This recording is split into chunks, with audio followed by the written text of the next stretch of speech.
Hello friends, we have already studied scene 1, scene 2 and scene 3 and now we are going to learn scene 4, the last part of Arunima Sinha's life struggle. In scene 4, Arunima Sinhaએ explain કર્યું છે I arrived at Everest Base Camp on 11th April 2013. Arrive એટલે કે આવી પહોંચવું. અરુણિમા કહે છે કે હું આવી પહોંચી એવરેસ્ટના બેઝ કેમ્પ પર. બેઝ કેમ્પ એટલે છાવણી કે જ્યાં પર્વતારોહકો આવીને થોડો વિશ્રામ કરી શકે અને ત્યાંથી આગળ વધવા માટેની તૈયારી કરી શકે. તો અરુણિમા કહે છે કે હું આવી પહોંચી બેઝ કેમ્પ પર ઓન 11th એપ્રિલ 2013 એટલે કે 2011માં તેણીને ચાલતી ટ્રેનમાંથી બહાર ફેંકી દીધા પછીના 2 વર્ષે એક્ઝેક્ટલી 2 years ચોક્કસ 2 વર્ષ પસાર થઈ ગયા હતા. Since I was thrown out of the moving train, જ્યારથી મને ચાલતી ટ્રેનમાંથી બહાર ફેંકી દેવામાં આવી હતી. થ્રોન આઉટ, બહાર ફેંકી દેવામાં આવી હતી. At the camp nobody seem to know, તો કેમ્પ પર કોઈને જ ખ્યાલ ન હતો, જાણતા ન હતા. નો એટલે જાણવું. That I had an artificial leg, કે મારે એક કૃત્રિમ પગ છે. તો કેમ્પ પર એટલે કે છાવણી પર કોઈને જ ખ્યાલ ન હતો કે અરુણિમા સિન્હાને એક પગ આર્ટિફિશિયલ, નકલી એટલે કે કૃત્રિમ હતો. One day while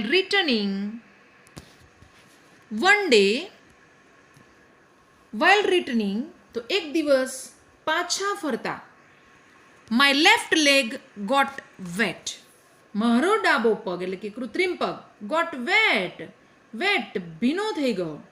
with snow, બરફથી. because I had slipped, કારણ કે હું લપસી પડી હતી. slipped સરકી જવું, લપસી પડી હતી. a couple of times, હું 2 વખત. on the slippery surface, લપસણી, સ્લીપરી એટલે કે લપસણી, લપસી જાય તેવી.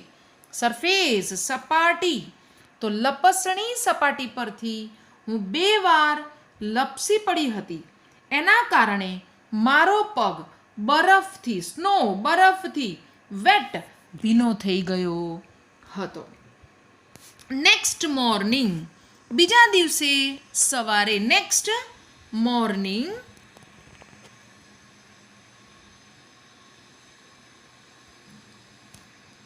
શું કે છે અહીંયા? નેક્સ્ટ મોર્નિંગ, બીજા દિવસે સવારે. આઈ left the artificial leg. I left the artificial leg out in the sun to dry. તો અહીંયા અરુણિમા કહે છે કે બીજા દિવસે સવારે એ પગ ભીનો થઈ ગયો હોવાથી મેં તે કૃત્રિમ પગને બહાર મૂક્યો. આઉટ ઇન ધ સન, સૂર્યના પ્રકાશમાં. ટુ ડ્રાય એટલે સુકાવા માટે. તો અરુણિમા કહે છે કે જ્યારે મારો પગ ભીનો થઈ ગયો હતો તો મારે તે પગને સુકવવા માટે બહાર મૂકવો પડ્યો. એટ ધેટ ટાઈમ, તે સમયે સમ ફોરેનર્સ, અમુક વિદેશીઓ, ફોરેનર્સ રિયલાઇઝડ, તેમને ખ્યાલ આવ્યો that I had only 1 leg, કે મારે માત્ર એક જ પગ હતો.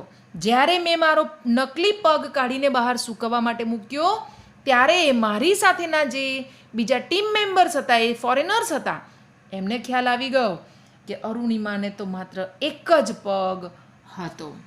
આફ્ટર ધેટ, અને ત્યાર પછી માય ટીઆરપી એટલે કે ટેલિવિઝન રેટિંગ પોઈન્ટ, એટલે કે પોપ્યુલારિટી એટલે કે લોકપ્રિયતા. સોડ એટલે વધી ગઈ. તો જ્યારે બીજા લોકોને ખબર પડી, when other people came to know that I had only 1 leg and my one of the leg was artificial, so my popularity increased too much. બધામાં મારી લોકપ્રિયતા વધી ગઈ. કારણ કે આઈ વોઝ સચ અ પર્સન, હું એક એવી વ્યક્તિ હતી કે I was to climb Mount Everest. હું માઉન્ટ એવરેસ્ટ પર ચઢાણ કરવાની હતી with only real leg and with one artificial leg. In my final expedition, તો મારા અંતિમ આરોહણમાં, એક્સપેડિશન એટલે કે પર્વતારોહણ અહીંયા તો સાગરમાથા, તો જ્યારે મારે સાગરમાથાનું અંતિમ આરોહણ હતું. હવે સાગરમાથા એ શું છે અહીંયા? The local name for the peak of Everest. તો એવરેસ્ટની ટોચ માટેનું ત્યાંનું સ્થાનિક નામ, એટલે કે ત્યાંના સ્થાનિક લોકો માઉન્ટ એવરેસ્ટની ટોચને સાગરમાથા તરીકે ઓળખતા હતા. તો આ સાગરમાથાના મારું જે અંતિમ આરોહણ હતું ત્યારે નીમાકાંચા વોઝ માય માઉન્ટેન ગાઈડ. તો નીમાકાંચા મારા પર્વતારોહકના ગાઈડ, માર્ગદર્શક હતા. તો એવું કે છે અરુણિમા કે જ્યારે મારે અંતિમ ચઢાણ ચડવાનું હતું સાગરમાથાનું, ત્યારે નીમાકાંચા એ મારા પર્વતીય માર્ગદર્શક હતા.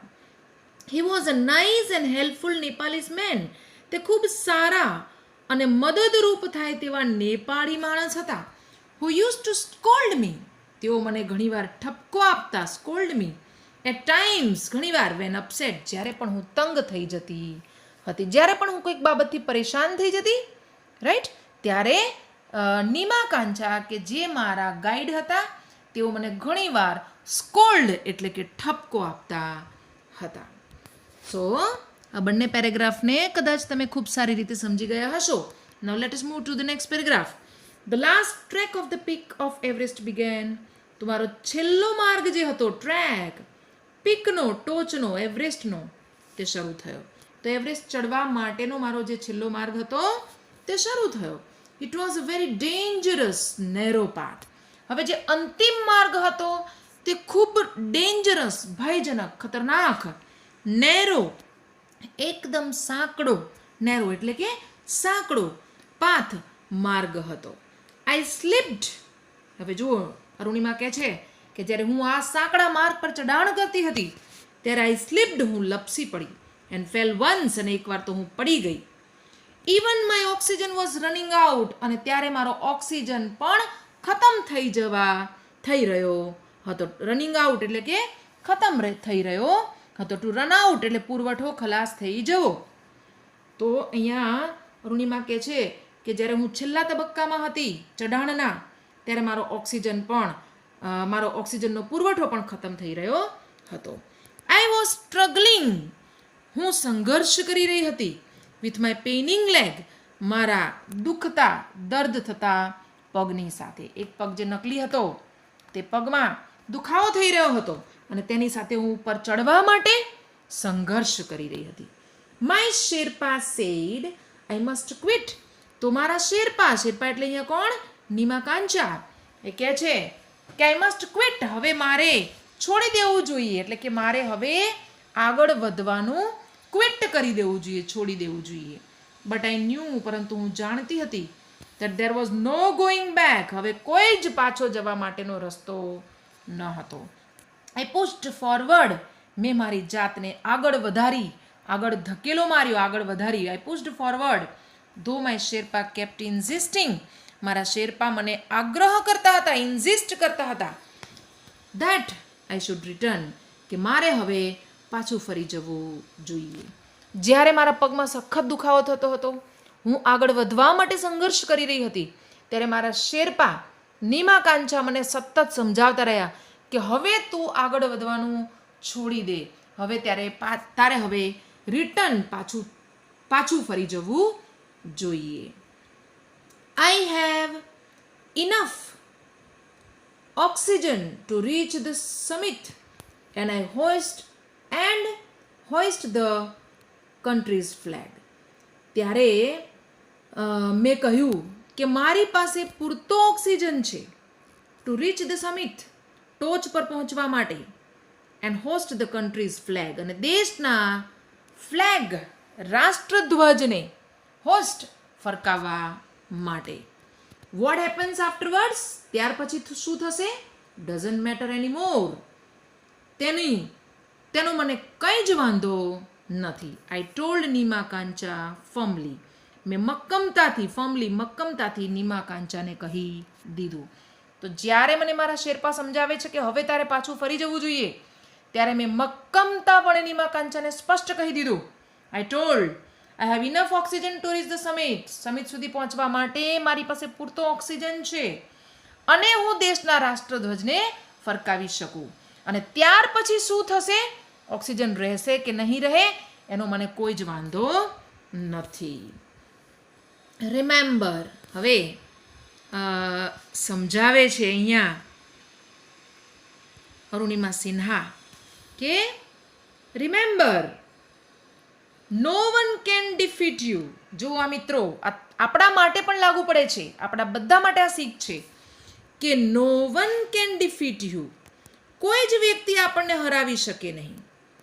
અન્ટિલ યુ કન્સીડ, જ્યાં સુધી તમે હારને સ્વીકારો નહીં. કન્સીડ એટલે કે હાર સ્વીકારવી. કન્સીડ એટલે હાર સ્વીકારવી. શું કે છે અહીંયા કે no one can defeat you until you concede. Yes, occasional failures will test you. અહીંયા કહે છે કે હા, પ્રસંગોપાત, ઓકેશનલ એટલે પ્રસંગોપાત એટલે કે ક્યારેક ક્યારેક, ફેલર્સ નિષ્ફળતાઓ, વિલ ટેસ્ટ યુ તમારી પરીક્ષા કરશે. But still keep on trying, પ્રયાસ કરતા રહો. બહુ સરસ આપણને શીખ આપીને જાય છે અહીં અરુણિમા સિન્હા. એવું કહે છે કે આપણને કોઈ જ હરાવી ન શકે જ્યાં સુધી આપણે પોતાની હારનો સ્વીકાર ન કરીએ. બની શકે કે ક્યારેક ક્યારેક પ્રસંગોપાત નિષ્ફળતાઓ આપણી પરીક્ષાઓ લેશે, પરંતુ તો પણ આપણે પ્રયાસ કરતા રહેવાનું છે. Some doors of opportunity will certainly open. કોઈક દરવાજાઓ ઓપોર્ચ્યુનિટીના, તકના ચોક્કસ ખુલી જશે. જ્યારે આપણે સતત પ્રયાસ કરતા રહીએ છીએ ને મિત્રો, ત્યારે ચોક્કસ આપણા માટે તકના દરવાજાઓ ખુલી જશે. Then I could see and then I can see. Then I could see him following me.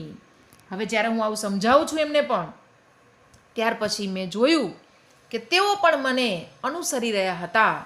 તેઓ પણ મારી પાછળ પાછળ આવી રહ્યા હતા. Then I could see him following me. મારી પાછળ આવી રહ્યા હતા. Even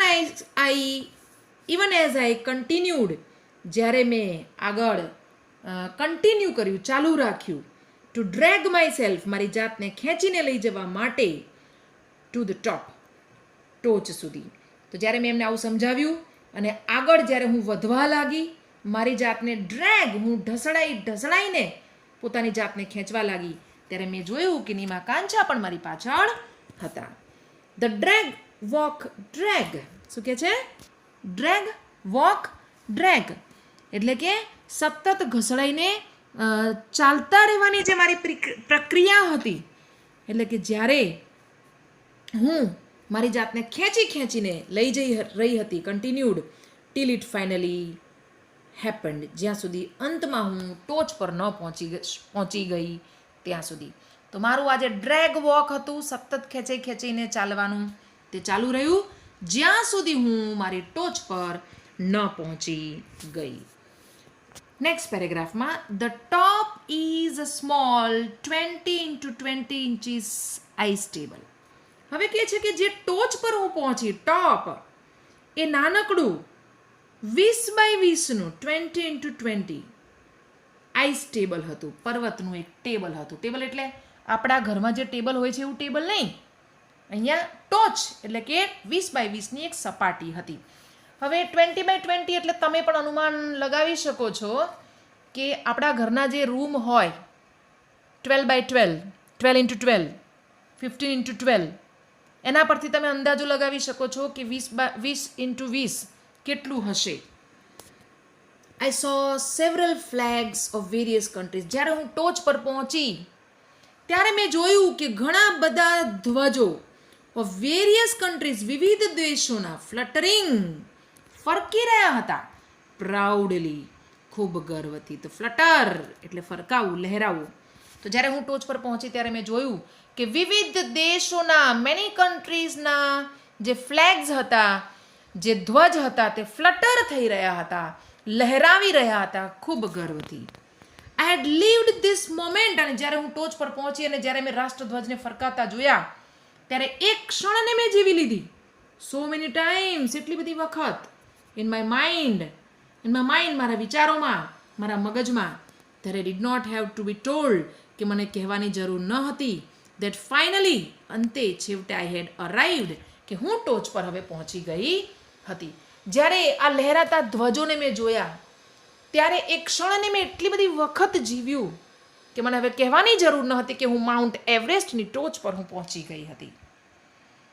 એટ 10:55 AM, સવારે 10:55 on 1st May 2013, 21st May 2013, તો 21 મે 2013. We are in 2020, my dear friends. આપણે અત્યારે 2020માં છીએ અને 2013 એટલે કે આજથી 7 વર્ષ પહેલાની જ વાત છે. તો 21 મે 2013માં I was on the top of the world. હું વિશ્વની ટોપ પર હતી. અરુણિમા કહે છે આટલું બધું ગર્વથી કે 21 મે 2013 હું વિશ્વની ટોપ પર પહોંચેલી હતી. I felt like dancing, crying and laughing at the same time. જો મિત્રો, એક જ સમયે અલગ અલગ પ્રકારના ઇમોશન્સ મનમાં આવે છે. મને એક સાથે ડાન્સ કરવાની ઈચ્છા થઈ, રડવાની ઈચ્છા થઈ અને લાફિંગ, મને ખૂબ હસવાની ઈચ્છા થઈ. My mind was a kaleidoscope of emotions. મારું માઇન્ડ, મારા મગજમાં ઇમોશન્સ, લાગણીઓનો કેલિડોસ્કોપ થઈ ગયો. કેલિડોસ્કોપ એટલે કેલિડોસ્કોપ મીન્સ સતત બદલાતા રંગ અને આકાર દેખાડતું એક ઉપકરણ. એટલે કે મારા મનમાં અલગ અલગ ભાવ દેખાતા હતા, અલગ અલગ આકારો દેખાતા હતા લાગણીઓના. Kaleidoscope, what is kaleidoscope? સતત બદલાતા રંગ અને આકાર દેખાડતું એક પ્રકારનું સાધન છે. તો અહીંયા કેલિડોસ્કોપ એટલા માટે કહે છે કે મારા મનમાં અલગ અલગ પ્રકારના લાગણીના રંગો દેખાતા હતા. Everyone has a reason. હવે અરુણિમા સિન્હા કહે છે દરેકની પાસે એક કારણ હોય છે, રીઝન ટુ બી અલાઇવ, જીવંત રહેવા માટે. મે બી ધીસ વોઝ માઇન, અને મારે જીવતા રહેવા માટેનું કારણ મને મળી ગયું હતું. આઈ હેલ્ડ માય ફ્લેગ. મેં મારા રાષ્ટ્રધ્વજને મારા હાથમાં પકડ્યો. આઈ હેલ્ડ માય ફ્લેગ. મેં મારા દેશનો રાષ્ટ્રધ્વજ પકડ્યો. And raised both my hands. અને મારા બંને હાથ ઊંચા કર્યા. હાઈ અપ, ખૂબ ઊંચા કર્યા. To register my country's record. તો મારા દેશના રેકોર્ડને, મારા દેશના નું નામ નોંધાવવા માટે, રજિસ્ટર કરવું એટલે નોંધાવવું, મેં મારા બંને હાથને ઊંચા કર્યા. તો અહીંયા એવું કે છે કે કદાચ મારા માટે જીવવાનું આ એક કારણ હતું. મેં મારા દેશનો વિક્રમ નોંધાવવા માટે, રેકોર્ડ, વિક્રમ, મારા બંને હાથને ઊંચા કરીને મારા રાષ્ટ્રધ્વજને મેં લહેરાવ્યો. મેં મારા હાથમાં મારા રાષ્ટ્રધ્વજને પકડીને લહેરાવ્યો. મિત્રો, કેટલી બધી જબરજસ્ત સફળતા પ્રાપ્ત કરી છે અરુણિમા સિન્હાએ.